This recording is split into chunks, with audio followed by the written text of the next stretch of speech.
আমরা তো তিমির বিনাশী 1421 বাংলা নববর্ষ শুরু হচ্ছে, নতুন সকাল, নতুন দিন, নতুন একটা আগামী স্বপ্ন নিয়ে বাংলা চলে আসলো বাংলা নববর্ষ। তো আমরা চাই অসাম্প্রদায়িকতা একটা নতুন একটা দিনের মাধ্যমে সাম্প্রদায়িক যে সম্প্রীতি সেটা যেন বৃদ্ধি পায়, মানে মুছে যাক গ্লানি, মুছে যাক জরা, হয়ে উঠুক সবার মনে একটা নতুন প্রত্যাশা, নতুন ভালো দিক, এবং আজকের দিনের সূচনার মাধ্যমেই শুরু হোক সবার আগামীর ভালো এবং সুন্দর পথ চলা, বর্ণাঢ্য একটা দিন যেন সবারই জীবনে চলে আসে, সেই প্রত্যাশায় আমি রোজি করি। সাথে রেলি করতো, এখানে হাতি, ঘোড়া, টিয়া পাখি, বাঘি এগুলাই বাঙালির যে চেতনা, সেই চেতনার দিন হচ্ছে এই নববর্ষের দিন। আমরা চাই এই দিনে এই বাংলাদেশ হবে হাসি খুশির বাংলাদেশ। এই বাংলাদেশে কোনো শোষণ থাকবে না, কোনো বৈষম্য থাকবে না, মানুষে মানুষে কোনো বিভেদ থাকবে না। এই বাংলাদেশ হবে মুক্তিযুদ্ধের চেতনার বাংলাদেশ।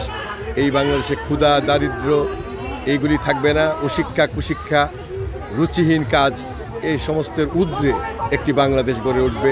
আমরা চাই অসাম্প্রদায়িক শোষণমুক্ত বাংলাদেশ। আসলে এই দিনটা আমাদের শুরু হয় মঙ্গল শোভাযাত্রার মাধ্যমে, সকলের মঙ্গল কামনার সাথে।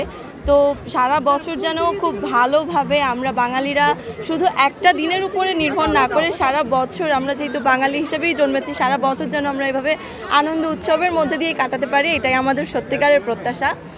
আর সত্যিকার অর্থে হচ্ছে আমরা যে বাঙালি, আমাদের আজকের এই দিনটার উপরে আমাদের অনেক কিছু নির্ভর করে, সারা বছর আমরা কীভাবে থাকবো কিংবা শুভ অশুভ অনেক কিছুই নির্ভর করে। এটা আমাদের বাঙালিদের একটা ঐতিহ্য, এটা একটা ট্রেডিশন, এভাবেই আমরা ছোটো থেকেই বড় হয়ে এসেছি। তো আমার প্রত্যাশা থাকবে আমরা যেন সারা বছর কিংবা এই বছরটা শুধু না, আমরা সবসময় যেন এই উৎসবটাকে এভাবেই আনন্দের সাথে পালন করতে পারি। আর যেহেতু এটা ঈদ মরশুমে আরও এই বছর পড়েছে, তো আনন্দটা মনে হয় ডাবল দ্বিগুণ হয়ে গেছে সব কিছু মিলিয়ে, তো ভালো লাগছে খুব। পয়লা বৈশাখের মূল প্রত্যাশাটা হলো আমরা জাতি, ধর্ম, বর্ণ নির্বিশেষে এটি বাঙালির একান্ত উৎসব, সবাই মিলে উৎসবটি পালন করব।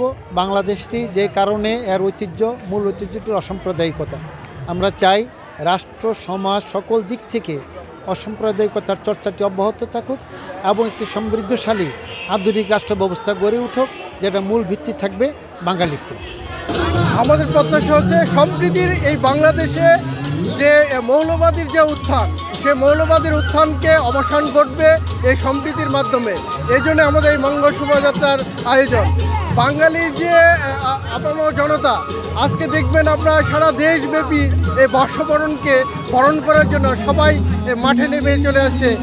সবাই সবার জায়গা থেকে বর্ষবরণটাকে বরণ করার জন্য সবার নিজের থেকে এই আমরা মিলন মেলায় একত্রিত হয়েছে।